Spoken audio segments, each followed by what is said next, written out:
All right, let's dive right into this explainer. We're going to unpack a staggering financial anomaly that essentially broke the internet recently. It's a situation that had pretty much everyone, from hardcore financial analysts to casual scholars, asking the exact same thing. What is actually going on behind the paywalls of the world's biggest digital subscription platforms? $43.5 million. That massive figure is the purported 2024 earnings of 20-year-old OnlyFans creator Sophie Rain. Now, when these numbers first dropped, the pushback was intense. Even industry insiders were skeptical. I mean, people just flat out didn't believe it. So, to silence the critics, she actually went ahead and verified this exact amount by screen recording her platform dashboard. Yep, 43.5 million. To put that wild scale into perspective for you, this single 20-year-old content creator grossed significantly more in 1 year than Boston Celtics champion and NBA superstar Jason Tatum makes in an entire season playing basketball. Tatum brings in around $35 million, while Rain pulled in over $43.5 million. It's an eye-popping comparison, right? It literally redefines our whole understanding of creator economics. Which naturally brings us to the ultimate question. How is this even mathematically possible? The sheer volume of transactions you'd need to hit that number is just mind-boggling. And the scrutiny really hit a boiling point when Rain revealed that one single top fan allegedly spent over $4.7 million on her content over 11 months. And get this, that was without even receiving a custom picture in return. So if you've ever tipped a creator a few bucks, you really have to stop and wonder. When you see millions of dollars moving for what amounts to a digital thank you, what is actually happening behind the scenes? Section 1. Suspicion and Internet Rumors. Well, the moment these numbers hit the mainstream, armchair investigators started digging into the legitimacy of this cash flow, and it sparked some seriously intense debates. Users on economics forums like Egon Job Rumors were quick to point out that this pattern of funneling money through digital subscriptions looks an awful lot like classic money laundering. As one user bluntly put it, pushing vast sums of money through microtransactions from bot accounts is basically cartel laundering 101. The working theory here is that the platform serves as a perfect vehicle to turn dirty, untraceable cash into clean, perfectly taxable income. And what's super fascinating is just how widespread this consensus is across massive Reddit threads on places like r/conspiracy and r/no-stupid-questions. A ton of people suspect these platforms are actively being used to wash illicit funds under the guise of premium adult content. The idea is simple. A user sends dirty money as a tip or a subscription, and then the creator, or the agency actually running the account, withdraws it as totally clean, legitimate business revenue. Section 2. The Mechanics of Digital Laundering. Now, this is where it gets crazy. Individuals claiming to be connected to the industry have actually broken down the exact step-by-step mechanics of this alleged fraud online. And honestly, it is surprisingly structured.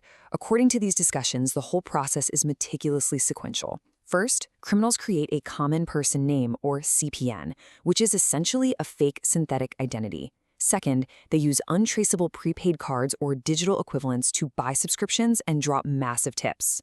And third, that newly washed cash is legally withdrawn as taxable income, often routed through a management agency front.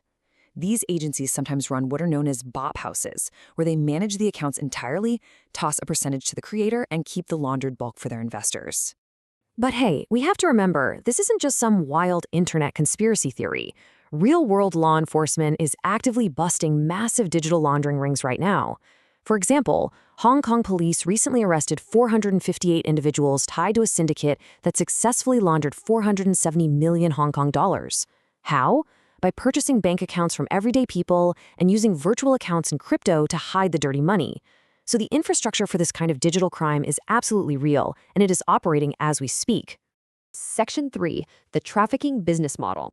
If we look just a bit deeper, though, those internet rumors give way to a documented and honestly tragic reality regarding organized digital sex trafficking.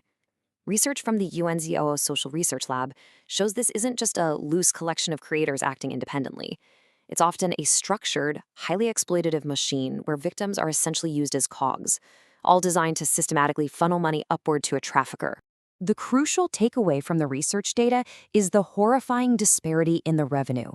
In one case study, a single mid-level account, basically the trafficker's second-in-command, generated over $834,000 in gross revenue. Meanwhile, the actual victims being exploited saw literal pennies. We're talking $20, $10, even $5. This exact structure allowed the alleged trafficker to successfully funnel over $1 million into legitimate business fronts, profiting entirely off the exploitation of others. And honestly, it's turning into a technological arms race out there. To maintain total control over their victims, traffickers are weaponizing everyday apps like Cash App. Experts from the Polaris Project, the nonprofit that manages the U.S. National Human Trafficking Hotline, point out that traffickers are increasingly directing clients to pay through these peer-to-peer mobile platforms. This lets them extract funds instantly and monitor their victims directly, which completely bypasses traditional banking compliance and makes it incredibly difficult for authorities to track the money in real time. Section 4. Whistleblowers and Wall Street. So all of this eventually builds to a massive confrontation with the titans of global finance. Because think about it, if millions in illicit funds are moving online, someone, somewhere, has to be processing those payments. In early 2023, a blockbuster federal complaint was filed with FinCEN, the U.S. Treasury's Financial Crimes Enforcement Network.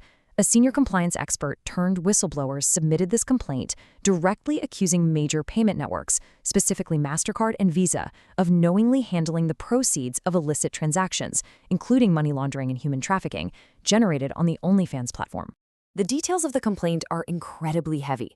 The whistleblower alleges that these companies were actually warned repeatedly by federal agents back in 2021 and 2022 about the unlawful activity. Plus, an anti-trafficking study documenting these exact issues was allegedly shared with them. The core accusation here is a willful failure to uphold anti-money laundering programs required under the Bank Secrecy Act. Now, it is extremely important to point out that both Visa and MasterCard firmly deny all of these allegations. They maintain that they have best-in-class compliance standards, require stringent agent identity verification, and act immediately the second illegal activity is proven. But the investigators' core argument remains totally resolute. As they told reporters, the payment processors possess the infrastructure to stop the exploitation entirely. They could have essentially turned off the switch on these illicit funds. But, according to the whistleblower, they opted to look the other way and just proceed with business as usual. As we wrap up this explainer, we're left with a really profound and uncomfortable question to ponder. We've seen how a single creator can pull in $43 million, and we've seen how traffickers can exploit the very same system to wash millions in dirty money. But if these digital platforms are really just the storefronts for all this activity, are the creators and platforms solely to blame? Or does the ultimate responsibility actually lie with the global financial networks that have the power to process or halt every single transaction? It's a $43 million question, and it's definitely not going away anytime soon. Thanks so much for joining this explainer, and keep asking the hard questions.